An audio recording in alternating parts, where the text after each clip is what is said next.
اللہ تبارک و تعالی نے سلسلہ نبوت و رسالت جو حضرت آدم علیہ السلام سے شروع کی ہے، ہمارے پیارے نبی صلی اللہ علیہ وآلہ وسلم پر اس سلسلے کو ختم فرماتی ہے۔ اب قیامت تک نہ کوئی نبی آ سکتا ہے نہ کوئی رسول آ سکتا ہے، جس کے بارے میں قرآن کریم فرقان حمید کی بے شمار آیتیں موجود ہیں کہ جو آپ کے اس عقیدہ ختم نبوت کو بیان کر رہے ہیں۔ علماء کرام نے فرمایا کہ عقیدہ ختم نبوت ضروریات دین میں سے ہے، اور جو بندہ اس کا انکار کرے گا وہ دار اسلام سے خارج ہو جائے گا۔ نبوت کے باب کے اندر، ختم نبوت کے باب کے اندر یہ کوئی ایسی قسم ہے ہی نہیں۔ آپ یوں سمجھ جائیں کہ جس طرح رب ہونے میں اللہ کی ذات ایک ہے، اب کسی قسم کی کوئی تقسیم کر کے دوسرا خدا ہو ہی نہیں سکتا، تو اسی طرح ختم نبوت کے اندر حضور جو ہے وہ آخری نبی ہے، کسی قسم کی کوئی تقسیم کر کے کوئی دوسرا نبی ہو ہی نہیں سکتا۔ اب اگر حضور کے بعد کوئی کسی قسم کی نبوت کی بات کرتا ہے تو اس کا مطلب یہ ہے کہ وہ اسلام کو مکمل نہیں مانتا، قرآن کو مکمل نہیں مانتا، اس دین کو مکمل نہیں مانتا، لہذا وہ پھر اس آیت کے انکار کرنے کی وجہ سے وہ شخص دار اسلام سے خارج ہو جائے گا۔ ایک ہی وقت ہے مصر کی طرف حضرت موسیٰ علیہ السلام نبی ہیں، اور مدین میں حضرت شعیب علیہ السلام نبی ہیں۔ حضرت شعیب علیہ السلام اپنے قوم کے لیے نبی، اور حضرت موسیٰ علیہ السلام اپنے قوم کے لیے نبی۔ ایک ہی وقت ہے حضرت یوسف بھی نبی، حضرت یعقوب بھی نبی۔ جب اللہ تعالیٰ نے اپنے حبیب کو بھیجا تو فرمایا کہ اے حبیب تم خود یہ اعلان کر دو کہ میں پوری انسانیت کے لیے نبی بن کر آیا ہوں، میں دنیا کے کونے کونے اور ذرے ذرے کے لیے نبی بن کر آیا ہوں۔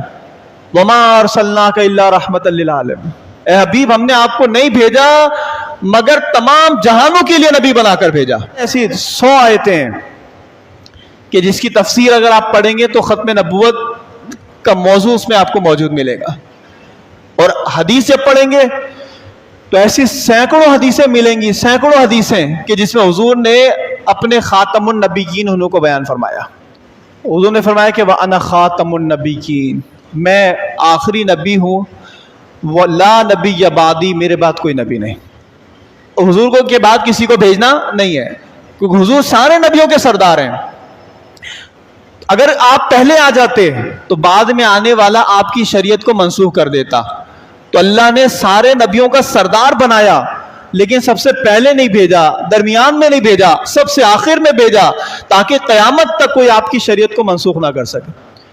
آپ نے فرمایا کہ میری مثال اور مجھ سے پہلے انبیاء کرام کی مثال ایسی ہے جیسا کہ کسی شخص نے ایک محل کو تعمیر کیا، اور بہت ہی عمدہ اور بہت ہی حسین محل اس نے تعمیر کیا،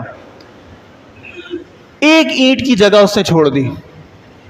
اب لوگ آتے ہیں اور اس پورے محل کی گرد چکر لگاتے ہیں، اور جب وہ چکر لگا رہے ہوتے ہیں تو وہ اس کی خوب تعریف کر رہے ہوتے ہیں، اور جب اس اینٹ پر پہنچتے ہیں تو کہتے ہیں کاش کی آخری اینٹ بھی جو ہے وہ پوری ہو جاتی تو محل مکمل ہو جاتا۔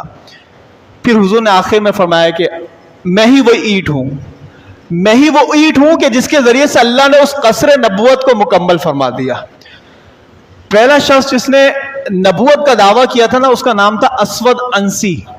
تو فیروز ایک صحابی ہیں کہ جو گئے اور جانے کے بعد یمن کے علاقے سنا کے اندر وہ بیٹھا ہوا تھا، جا کے اس کی گردن کو اڑا دی اور اس کو قتل کر دیا۔ یہ 1400 سال کی ہماری تاریخ ہے، آج تک جس نے بھی یہ دعویٰ کیا نا تو لوگوں نے اس سے یہ بھی نہیں کہا کہ تم دلیل دو۔ دلیل دینے کا مطلب یہ ہے کہ آپ نے پہلے اس کو صحیح مانا تو پھر دلیل مانگ رہے نا۔